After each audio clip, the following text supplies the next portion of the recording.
আসসালামু আলাইকুম। সকল প্রশংসা মহান আল্লাহ তাআলার জন্য। আজকে আমি আপনাদের সাথে গুরুত্বপূর্ণ একটি বইয়ের কিছু অংশ পড়ার চেষ্টা করব।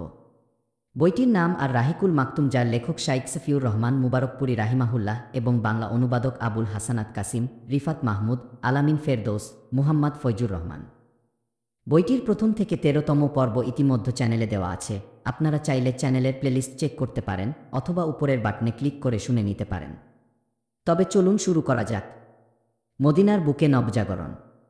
নবীজি সাল্লাল্লাহু আলাইহি ওয়াসাল্লামের মাদানী জীবনকে ৩টি পর্যায়ে ভাগ করা যায়। প্রথম পর্যায় হিজরতের প্রথম দিন থেকে ষষ্ঠ হিজরির জিলকদ মাসের সম্পাদিত হুদায়বিয়া সন্ধি পর্যন্ত। এ সময়টা বেশ অস্থির ও গোলযোগপূর্ণ। এ সময়ে মুসলিমদের মদিনার ভেতর থেকে যেমন নানা ধরনের সমস্যার সম্মুখীন হতে হয়, তেমনি বাহির থেকেও বিভিন্ন রকমের চাপ আসতে থাকে। তাদেরকে সমূলে বিনাশ করতে ভেতর ও বাহির উভয় দিক থেকে ষড়যন্ত্রের জাল বুনতে থাকে শত্রুরা। এমনকি তাদের জোটবদ্ধ আক্রমণের শিকারও হয় মুসলিমরা। দ্বিতীয় পর্যায়ে হুদায়বিয়া সন্ধির পর থেকে মক্কা বিজয় পর্যন্ত। অষ্টম হিজরির রামাদান মাসে মক্কা বিজয়ের মাধ্যমে এই অধ্যায়ের সমাপ্তি ঘটে। তারপর থেকে মক্কার বাইরে রাজাবাদশাহদের কাছে ইসলামের দাওয়াত পাঠানো হয়। তৃতীয় পর্যায়ে এই সময়কালে মানুষ নদীর স্রোতের মতো দলে দলে আল্লাহর দ্বীনে প্রবেশ করতে শুরু করে। মদিনায় বিভিন্ন গোত্র থেকে প্রতিনিধি দল আসতে থাকে। এর ধারাবাহিকতা অব্যাহত থাকে ১১ হিজরির রবিউল আওয়াল মাস পর্যন্ত, অর্থাৎ নবীজির মৃত্যুর পর এ অধ্যায়ের পরিসমাপ্তি ঘটে।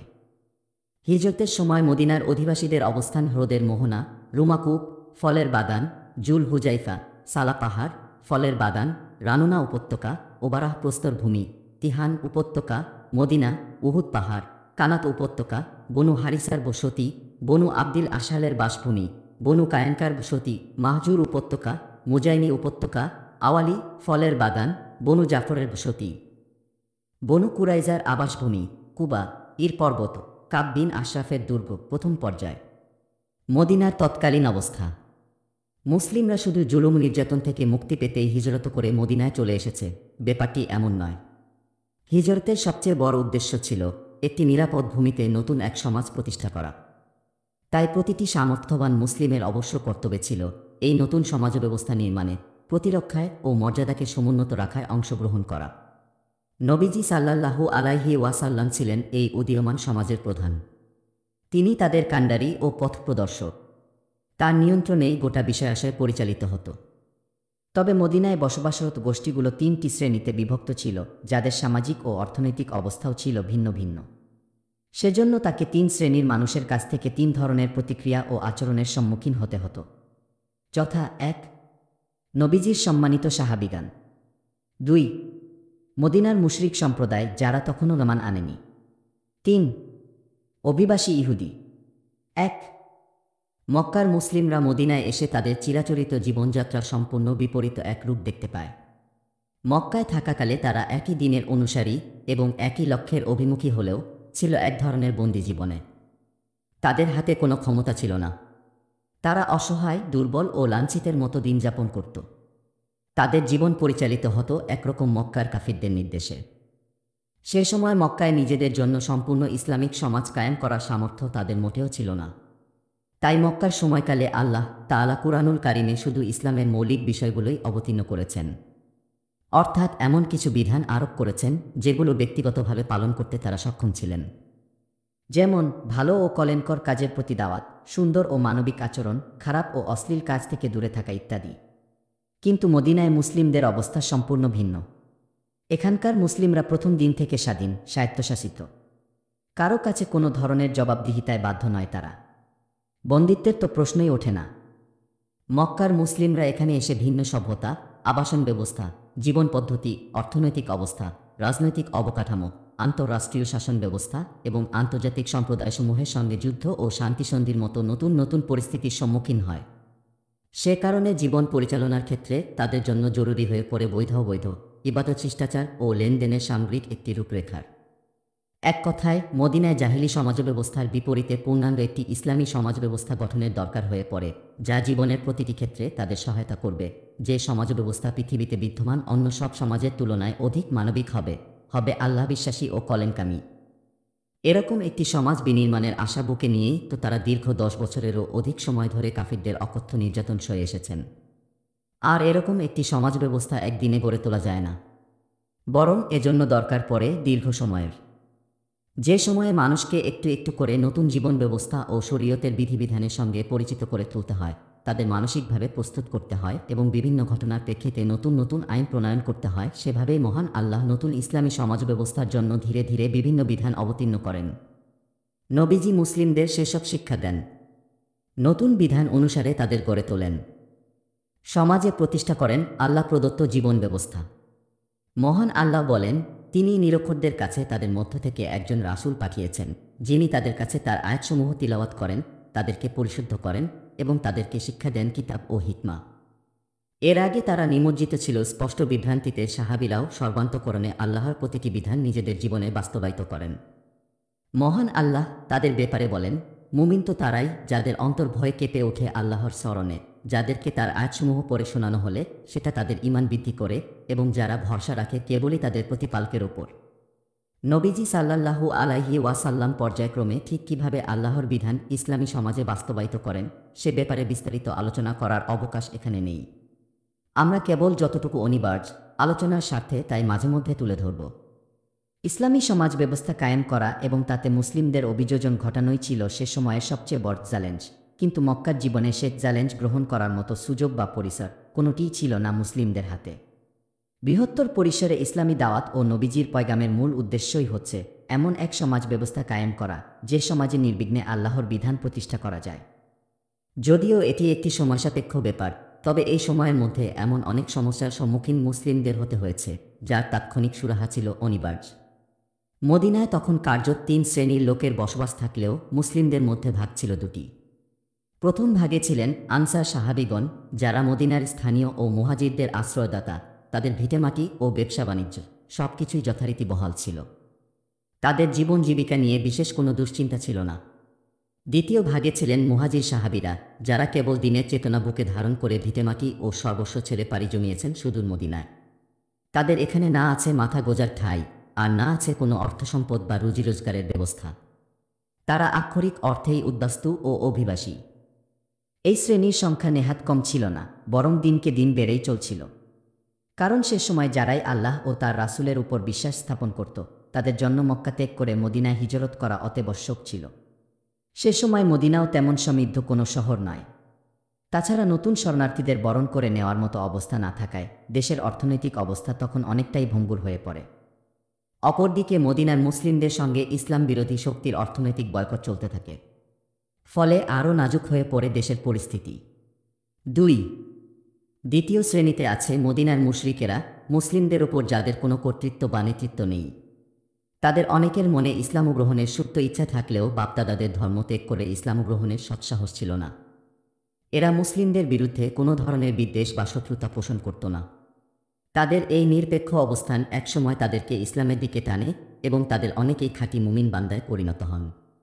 তবে এদের মধ্যেও এমন কিছু লোক ছিল যারা ভেতরে ভেতরে নবীজি ও মুসলিমদের চরম ঘৃণা করত। অবশ্য পরিস্থিতির চাপে অন্তরের বিদ্বেষ বাইরে প্রকাশ পেতে দিত না। মুসলিমদের প্রতি সম্প্রীতি দেখিয়ে চলত। তাদের প্রধান ছিল আবদুল্লাহ ইবনে উবাই। বুয়াস যুদ্ধের পর আউস ও খাজরাজ তার নেতৃত্ব মেনে নেওয়ার ব্যাপারে একমত হয়েছিল। যদিও এ দুটি গোত্র আগে কখনো কাউকে নেতা হিসেবে গ্রহণ করেনি। তাকে নেতা হিসেবে গ্রহণ করার দিনক্ষণ ঠিক হচ্ছিল, এমন সময় নবীজি মদিনায় আসেন। সমগ্র মদিনা তাকে অবিসংবাদিত নেতা হিসেবে বরণ করে নেয়। তখন থেকেই আবদুল্লাহ ইবনে উবাই মনে করত মুহাম্মাদের কারণে মদিনার নেতৃত্ব তার হাতছাড়া হয়ে গিয়েছে, তাই সে নবীজিকে মনে মনে প্রচণ্ড ঘৃণা করত। কিছুদিন পর বুঝতে পারে পরিস্থিতি আর আগের মতো নেই। মুশরিক হয়ে থাকলে তাকে পার্থিব ও বৈষয়িক সুযোগ সুবিধা থেকে বঞ্চিত হতে হবে। তাই বদর যুদ্ধের পর সেও প্রকাশ্য ইসলাম গ্রহণের ঘোষণা দেয়। মুসলিমদের ক্ষতি করা যায় এমন কোনো সুযোগ সে কখনো হাতছাড়া করত না। যারা আশায় ছিল আবদুল্লাহ ইবনে উবাই নেতৃত্বে এলে বিভিন্ন গুরুত্বপূর্ণ পদ তারা লাভ করবে, তারাও মুসলিমদের বিরুদ্ধে তাকে সাহায্য করতে শুরু করে। তাদের জোটবদ্ধ ষড়যন্ত্র বাস্তবায়ন করতে কখনো কখনো দুর্বলমনা মুসলিমদেরও নিজেদের দালাল হিসেবে ব্যবহারের চেষ্টা করে তারা। ৩. তৃতীয় শ্রেণীতে রয়েছে অভিবাসী ইহুদি, যারা রোমান ও অসুরীয়দের নিপীড়নের শিকার হয়ে আরব ভূখণ্ডে এসে আশ্রয় গ্রহণ করে। জাতিগতভাবে তারা যদিও হিব্রু জনগোষ্ঠীর, কিন্তু আরবে আসার পর আরবীয় পোশাক, ভাষা ও সভ্যতা তারা গ্রহণ করে নেয়। এমনকি গোত্র ও ব্যক্তির নামও তারা আরবিতে রাখতে শুরু করে। আরবদের সঙ্গে তাদের আন্তঃধর্মীয় বিবাহ সংঘটিত হয়। তবুও তারা জাতিগত অহংবোধ ও সাম্প্রদায়িক চেতনা ধরে রেখেছিল। নিজেদেরকে ইসরায়েলি ইহুদি বলতে গর্ববোধ করত, বিপরীতে আরবদেরকে অশিক্ষিত, অচ্যুত এবং নিম্নশ্রেণী বলে আখ্যায়িত করত। আরবদের সম্পদ তারা নিজেদের জন্য হালাল মনে করত। মহান আল্লাহ তাদের চিন্তাভাবনাকে ছোট্ট একটি আয়াতের মাধ্যমে প্রকাশ করেন এভাবে: মানুষ কি মনে করে আমি তার হাড়গুলোকে একত্র করতে পারব না? কিতাবীদের মধ্যে এমন লোক আছে যার কাছে আপনি বিপুল সম্পদ আমানত রাখলেও সে আপনাকে ফেরত দেবে। আবার এমন লোকও আছে যার কাছে একটি দিনারও যদি আমানত রাখেন তবে তার পেছনে লেগে না থাকলে সে আপনাকে তা ফেরত দেবে না। এটা এ কারণে যে তারা বলে, মূর্খদের প্রতি আমাদের কোনো দায়বদ্ধতা নেই। তারা জেনে বুঝে আল্লাহর নামে মিথ্যা বলে নিজেদের ধর্ম প্রচারের কোনো মানসিকতা তাদের ছিল না। তাদের ধর্মীয় আচার আচরণ কয়েকটি জিনিসের মধ্যেই সীমাবদ্ধ ছিল: কর্মহীন নিছক প্রত্যাশা, জাদুবিদ্যা, ঝাড়ফুঁক এবং এছাড়াও বিভিন্ন কুসংস্কার। এসব ঠুনকো অধর্মীয় কুসংস্কারের কারণে গর্বে মাটিতে পা পড়ত না তাদের। নিজেদেরকে তারা আসমানি কিতাব সম্পর্কে জ্ঞানী, জাতিতে শ্রেষ্ঠ এবং আধ্যাত্মিক নেতৃত্ব প্রদানে বিশ্বের একমাত্র যোগ্য জাতি বলে মনে করত। তারা ব্যবসা বাণিজ্যে তখন বেশ এগিয়ে। মদিনার শস্য, খেজুর, মদ এবং কাপড়ের ব্যবসা তাদের হাতের মুঠোয়। কাপড়, শস্য ও মদ বাহির থেকে আমদানি করত তারা। মদিনা থেকে রপ্তানি করত খেজুর। আরবদের কাছে তারা চড়ামূল্যে আমদানিকৃত পণ্য বিক্রি করত। ব্যবসা বাণিজ্যের পাশাপাশি আরও একটি কাজে তারা বেশ সিদ্ধহস্ত, আর তা হল সুদি কারবার। আরব নেতাদেরকে সুদের ভিত্তিতে ঋণ দিত তারা। অদূরদর্শী আরবরা নিজেদের নাম সুখ্যাতির জন্য কবিদেরকে বিভিন্ন উপলক্ষে সম্পদ দিত, সাধারণ মানুষের মধ্যেও অকাতরে দানসাদাকা করত। তারপর যখন অর্থসম্পদ হারিয়ে দেউলিয়ার মতন অবস্থা, তখন তাদের ঋণ আর পরিশোধ করতে পারত না। এই সুযোগে ইহুদিরা আরবদের জমিজমা, বাড়িঘর ও ক্ষেত খামার বন্ধকি হিসেবে হাতিয়ে নিত। কেউ ঋণ প্রদানে অক্ষম হলেই তারা হয়ে যেত তা সকল সম্পদের মালিক। অবৈধ ব্যবসার পাশাপাশি আরবের গোত্রে গোত্রে বা মানুষে ঝগড়া বিবাদ ও যুদ্ধ লাগানোয় তারা ছিল ভীষণ ওস্তাদ। এতটাই সূক্ষ্মভাবে ষড়যন্ত্রের জাল বুনল যে কেউই আঁচ করতে পারত না। এই বিবাদগুলো ধীরে ধীরে রূপ নিত এক রক্তক্ষয়ী গৃহযুদ্ধে। যখনই যুদ্ধের আগুন নিভে যাওয়ার অবস্থায় পৌঁছত, পুনরায় সেখানে ফু দিয়ে তারা সেই আগুনকে আরও বাড়িয়ে দিত। আর যুদ্ধের সময় তারা ঘরে গিয়ে চুপটি মেরে বসে থাকত। যখনই অস্ত্র, খাদ্য বা অর্থের প্রয়োজন হতো, তখনই তারা হাজির হয়ে যেত। সুযোগ বুঝে তাদের মাথার ওপর চাপিয়ে দিত ঋণের বোঝা। গোত্রে গোত্রে যুদ্ধ লাগিয়ে তাদের প্রধান দুইটি ফায়দা হতো: প্রথমত, নিজেদের ইহুদি জাতিসত্তাকে ধরে রাখা; দ্বিতীয়ত, সুদের কারবার সচল রাখা।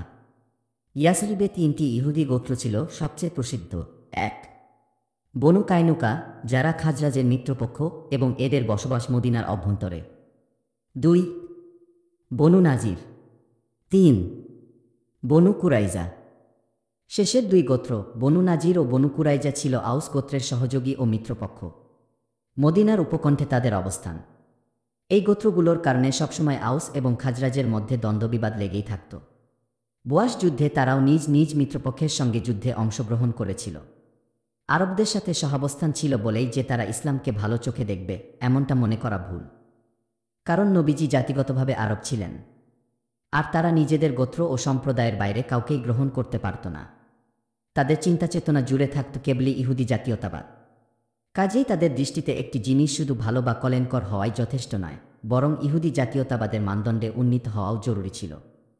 অন্যদিকে ইসলাম হল এক কল্যাণময় ও প্রায়োগিক ধর্ম, যা মানুষের মন থেকে হিংসা বিদ্বেষ দূর করে ভালোবাসা ও সম্প্রীতি এনে দেয়। পারস্পরিক কলহবিবাদ দূর করে সবার মধ্যে জাগ্রত করে সুদৃঢ় ভ্রাতৃত্ববোধ। সমাজের প্রত্যেককে আমানত, বিশ্বস্ততা, বৈধ উপার্জন এবং সততায় উদ্বুদ্ধ করে একটি কল্যাণ সমাজ গড়ে তোলে, যার ফলে আরব গোত্রগুলো যুদ্ধবিগ্রহ থেকে নিজেদের সরিয়ে নিয়ে আসে, হালাল উপার্জনে মনোনিবেশ করে এবং সুদমুক্ত অর্থনৈতিক ব্যবস্থা দাঁড় করায়। এর ফলশ্রুতিতে ইহুদিরা মারাত্মক অর্থনৈতিক ঝুঁকিতে পড়ে, কারণ তাদের অর্থনীতির প্রায় পুরোটাই সুদ নির্ভর। ইসলাম এসে সুদ হারাম করে দিলে তাদের সে ভিত্তি ধসে পড়ে। তারা দিবেই বুঝতে পারে শিগগিরই তাদের সুদভিত্তিক অর্থনীতি সম্পূর্ণরূপে ভেঙে পড়বে। ঋণের অর্থ দিতে না পেরে যারা জমিজমা, বাগান ও বাড়িঘর তাদের কাছে বন্ধক রেখেছিল, তারা অচিরেই হয়তো তা ফিরিয়ে নিতে সক্ষম হবে।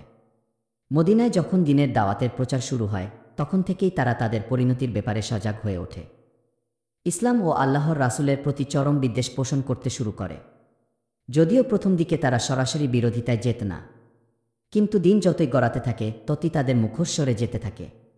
উম্মুল মুমিনিন সাফিয়া বিনতু হুয়াই ইবনি আক্তাব রাজিয়াল্লাহু আনহা বলেন, আমার বাবা ও চাচা দুজনেই আমার ভাইবোনদের মধ্যে সবচেয়ে বেশি আমাকে ভালোবাসতেন। আমার অন্য ভাইবোন কাছে থাকলেও সবাইকে রেখে আমাকেই আদর করতেন তারা। তিনি বলেন, আল্লাহর রাসূল মদিনায় এসে প্রথম যখন কুবায় অবস্থান করেন, তখন আমার বাবা ও চাচা ভোর রাতে তাকে দেখতে যান। তারা যখন ফিরে আসেন তখন সন্ধ্যাবেলা। ক্লান্ত বিপর্যস্ত হয়ে তারা বাড়ি ফেরেন। এতটাই মানসিক ও শারীরিকভাবে দুর্বল ছিলেন যে দেখে মনে হচ্ছিল এই বুঝি মাটিতে পড়ে যাবেন। তাদের দেখে প্রফুল্ল মনে সামনে এগিয়ে যাই, কিন্তু তারা তখন দুশ্চিন্তায় এতটাই আচ্ছন্ন, আমি যে সামনে দাঁড়িয়ে আছি সেদিকে তাদের কোনো ভ্রুক্ষেপই নেই। এ সময় চাচা আমার বাবাকে জিজ্ঞেস করেন, যাকে দেখে এলাম তিনি কি সেই ব্যক্তি? বাবা বলেন, হ্যাঁ তিনি সেই ব্যক্তি। পুনরায় চাচা জানতে চান, তার ব্যাপারে আপনার অভিমত কি? বাবা তখন বলেন, যতদিন বেঁচে আছি তার সঙ্গে শত্রুতাই করে যাব, দ্বিতীয় কোনো পথ নেই।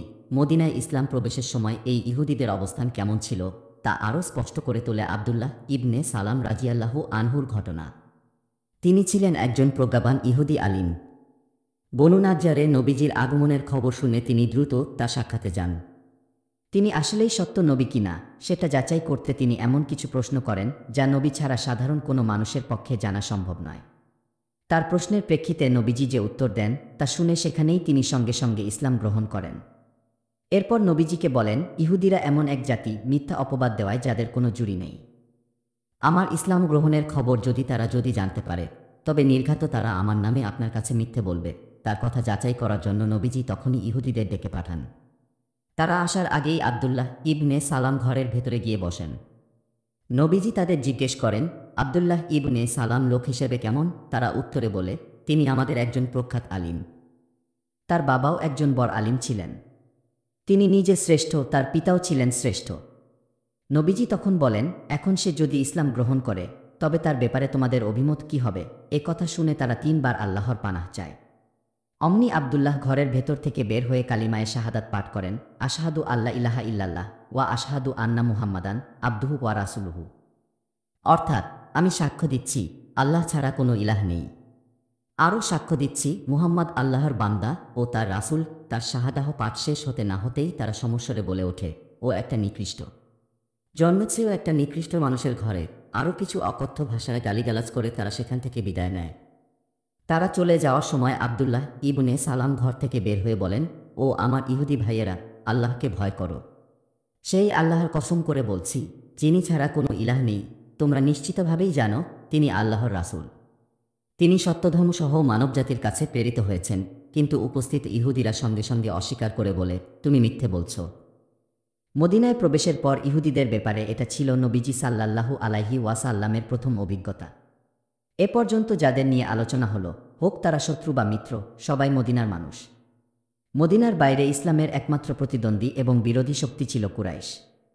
মুসলিমরা তাদের হাতে দীর্ঘ 10 বছর নির্যাতন ও উৎপীড়নের শিকার হয়। তারা বয়কট, অবরোধ, ভীতি প্রদর্শন সহ নিপীড়নের এমন কোনো উপায় বাকি রাখেনি যা মুসলিমদের উপর প্রয়োগ করেনি। মুসলিমদের শারীরিক ও মানসিকভাবে দুর্বল করে দেওয়ার জন্য তাদের বিরুদ্ধে তারা প্রায় 1 যুগ অঘোষিত যুদ্ধ চালিয়ে গিয়েছে। মদিনায় হিজরতের পর তাদের ঘরবাড়ি, সহায় সম্পত্তি সবকিছুই রেখেছিল কুক্ষিগত করে। তাদের স্ত্রী সন্তানকে আটকে রেখেছিল, বহু মানুষকে তারা করেছিল বন্দী ও লাঞ্ছিত। এসব ঘৃণ্য কর্মকাণ্ডেই তারা সীমাবদ্ধ থাকেনি, বরং আল্লাহর প্রেরিত রাসূল মুহাম্মদ সাল্লাল্লাহু আলাইহি ওয়াসাল্লামকে হতে করার মতো জঘন্য ষড়যন্ত্র পর্যন্ত করেছিল তারা। এরপর যখন মুসলিমরা মক্কা ছেড়ে 500 কিলোমিটার দূরে মদিনায় চলে আসে, তখনও রাজনৈতিকভাবে তাদের কোণঠাসা করতে শুরু করে নতুন ষড়যন্ত্র। বাইতুল্লাহর সেবক ও রক্ষক হওয়ার কারণে কুরাইশদের প্রতি আরব মুশরিকদের যে নিঃশর্ত আনুগত্য ছিল, যে ধর্মীয় ও পার্থিব নেতৃত্ব তারা আরবের বিভিন্ন গোত্রের উপর লাভ করেছিল, তা পুঁজি করে পুরো আরব জাতিকে উত্তেজিত করতে চায় তারা। সবাইকে ব্যবহার করতে চায় মদিনাবাসীর বিরুদ্ধে। ফলে মদিনা অর্থনৈতিক বয়কটের শিকার হয় এবং লক্ষণীয়ভাবে তাদের আমদানি কমতে শুরু করে। এদিকে দিন দিন মক্কাবাসী মুসলিম শরণার্থীদের সংখ্যা বাড়তে শুরু করে মদিনায়। সবকিছু বিসর্জন দিয়ে নতুন ভূমিতে যাওয়ার পরও মক্কার কাফির মুশরিকরা একটা যুদ্ধমতন অবস্থা তৈরি করে রেখেছিল। অনেক অমুসলিম গবেষক নির্বুদ্ধিতাবশত এই শত্রুতার দায় মুসলিমদের উপর আরোপ করে। কিন্তু একজন জ্ঞানী ব্যক্তি সহজেই অনুধাবন করতে পারবে কারা এই শত্রুতা জিয়ে রেখেছিল। ওরা যেমন মুসলিমদের অর্থসম্পদ এবং জমিজমা বাজেয়াপ্ত করেছিল, মুসলিমদেরও অধিকার আছে তাদের সম্পদ বাজেয়াপ্ত করার। তাদের ওপর যে পরিমাণ নির্যাতন ওরা চালিয়েছিল, মুসলিমদেরও সে পরিমাণ প্রতিশোধ নেওয়ার অধিকার আছে। তাদের জীবনকে যে পরিমাণ দুর্বিষহ করে তুলেছিল, সে অনুযায়ী অধিকার আছে তাদের জীবনকেও বিষিয়ে তোলার। অধিকার আছে সমানে সমান তাদের শায়েস্তা করার, যেন দুর্বল ভেবে মুসলিমদের ওপর পুনরায় গণহত্যা চালানোর সাহস করতে না পারে তারা। নবীজি মদিনায় আগমনের পর একজন রাষ্ট্রপ্রধান এবং আল্লাহর প্রেরিত নবী হিসেবে সামাজিক, গোত্রীয়, অর্থনৈতিক ও রাজনৈতিক সব সমস্যার মুখোমুখি হচ্ছিলেন। তিনি মদিনায় একই সঙ্গে একজন শাসক ও শরীয়ত প্রণেতা। যদিও নবীজি দয়া ও ভালোবাসার দিকটাকে প্রাধান্য দিতেন বেশি, কিন্তু একজন শাসক হিসেবে মদিনার বিদ্যমান বিভিন্ন জনগোষ্ঠীর সঙ্গে নম্রতার পাশাপাশি অনেক সময় কঠোরতা অবলম্বন করতে হতো তাকে। তারপর ধীরে ধীরে গোটা মদিনা এবং আরব জনগোষ্ঠী ইসলামের দিকে আসতে শুরু করে। সম্মানিত পাঠক, সামনের অধ্যায়গুলোতে আরও স্পষ্টভাবে এ বিষয়গুলো আপনি জানতে পারবেন। আলোকিত সমাজের শুভ সূচনা। আগের অধ্যায়গুলোতে আমরা জেনে এসেছি, নবীজি সাল্লাল্লাহু আলাইহি ওয়াসাল্লাম জুমার দিনে মদিনায় বনু নাজ্জার গোত্রে অবতরণ করেন। সেদিন ছিল প্রথম হিজরির 12ই রবিউল আওয়াল তথা 622 খ্রিস্টাব্দের 27শে সেপ্টেম্বর। তিনি আবু আয়ুব আনসারীর বাড়ির সামনে একটি খালি জমিতে উট থেকে নামেন এবং সেখানেই ঘোষণা দেন, ইনশাআল্লাহ এখানেই হবে আমাদের কেন্দ্রস্থল। তারপর তিনি সাময়িকভাবে আবু আয়ুবের বাড়িতে অবস্থান করেন। মসজিদে নববীর ভিত্তি স্থাপন। মদিনায় প্রবেশের পর নবীজি প্রথম যে পদক্ষেপ গ্রহণ করেন তা মসজিদে নববী নির্মাণ করা। যে স্থানে উটটি প্রথমে এসে বসেছিল সেখানেই মসজিদ নির্মাণের নির্দেশ প্রদান করেন। দুজন ইয়াতিম এই জমিটির মালিক। তারা জমিটি নবীজিকে হাদিয়া দিতে চেয়েছিল, কিন্তু তিনি সেটি কিনে নেন। মসজিদ নির্মাণের কাজে নবীজি নিজে অংশগ্রহণ করেন। সবার সঙ্গে ইটপাথরও বহন করেন। কাজ করার সময় তার মুখ থেকে উচ্চারিত হয়েছে, এই দুনিয়া তুচ্ছ অতি, আখিরাত ইশার। তোমার ক্ষমা পায় যেন মুহাজির আনসার। আরও একটি কবিতা সেদিন তার মুখে শোনা গিয়েছে, আজকের এই বোঝা খাইবারের বোঝা নয়, আল্লাহর কাছে এই কাজ পবিত্র ও পুণ্যময়। নির্মাণ কাজে নবীজির স্বয়ং অংশগ্রহণ ও কবিতা পাঠ সাহাবীদের কাজে আরও অনুপ্রেরণা সৃষ্টি করে। আবেগের জোশে তাদের একজন এই কবিতাটি আবৃত্তি করতে শুরু করে, আমরা যদি বসে থাকি, নবী করেন কাজ কেমন করে মুখ দেখাব, রাখব কোথায় লাজ। যে স্থানটিতে মসজিদে নববীর কাজ শুরু হয় সেখানে মুশরিকদের প্রাচীন কিছু কবর, উঁচু নিচু ভূমি এবং খেজুর ও গারকাত গাছ ছিল। কবরগুলো অন্যত্র সরিয়ে ফেলা হয়, খেজুর গাছ ও গারকাত গাছ কেটে কিবলার দিকে সারিবদ্ধ করে রাখা হয়, সেই সাথে সমতল করা হয় পুরো ভূমি। তখন কিবলা ছিল বাইতুল মাকদিসের দিকে। দরজার দুই পাশ পাথরের তৈরি, কাঁচা ইট দিয়ে নির্মিত মসজিদের দেওয়াল।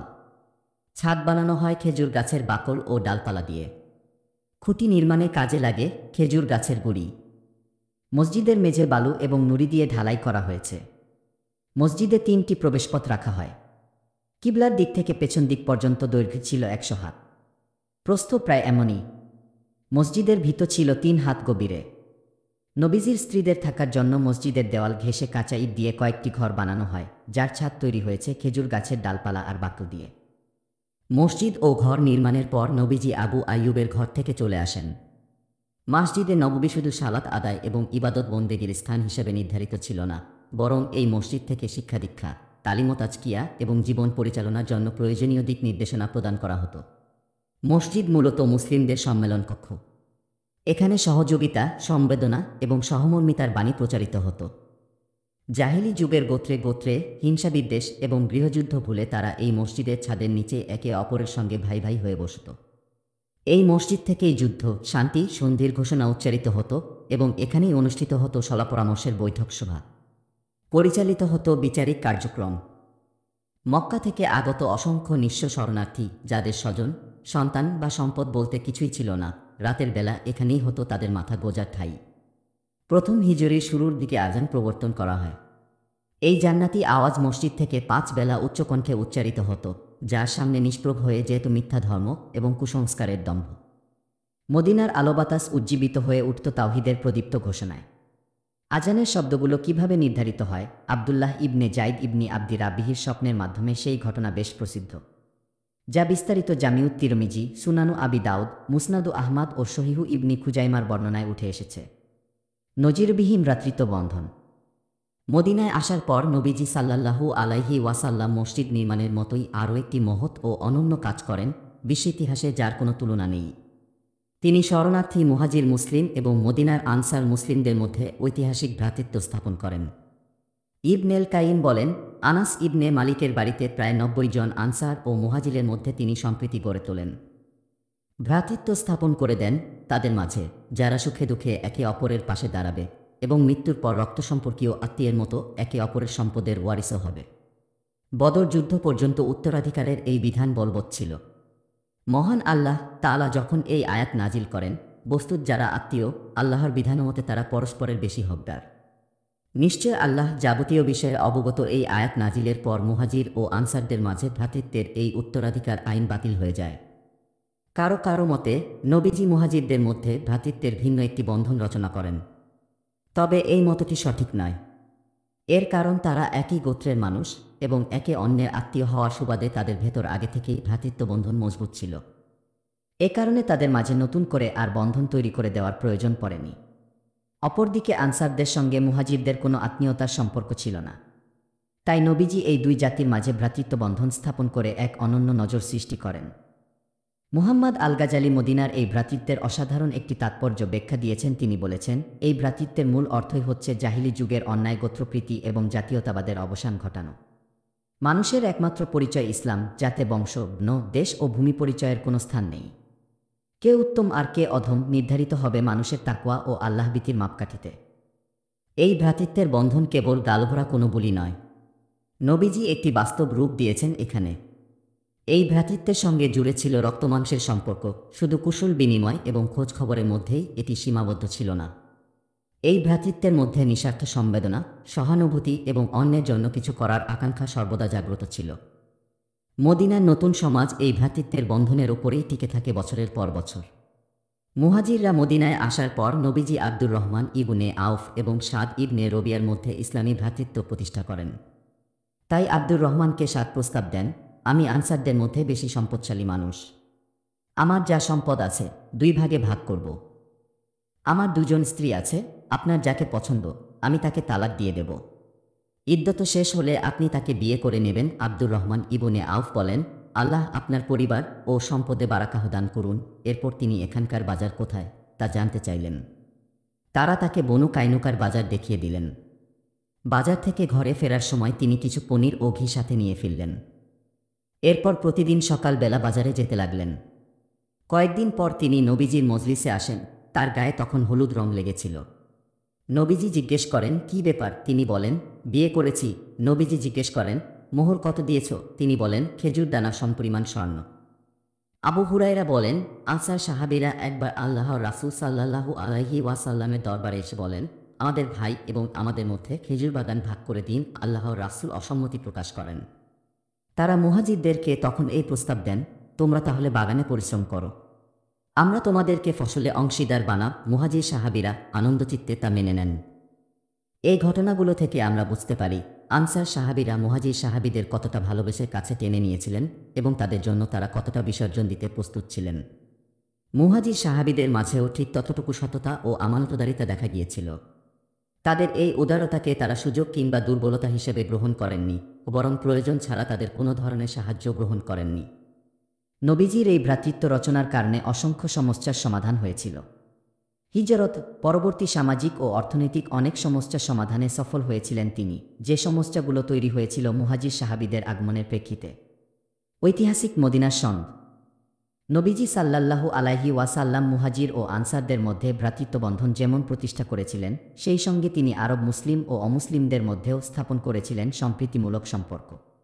জাহিলি যুগ থেকে চলে আসা গোত্রীয় বিবাদ ও সাম্প্রদায়িকতার মূলোৎপাটনের লক্ষ্যে তিনি কিছু মূলনীতি প্রণয়ন করেন।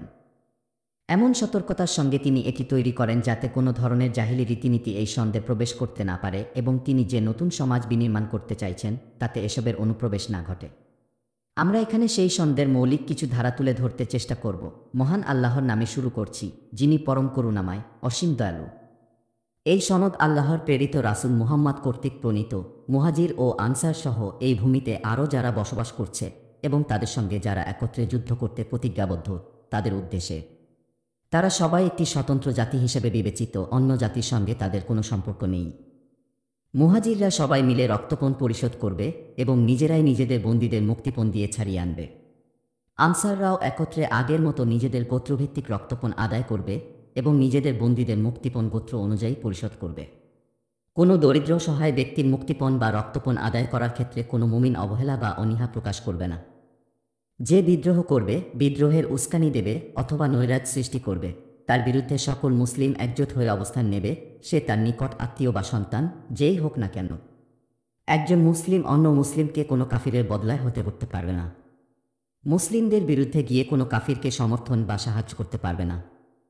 কোনো কাফিরের কারণে একজন মুসলিম আরেকজন মুসলিমকে হতে করতে পারবে না।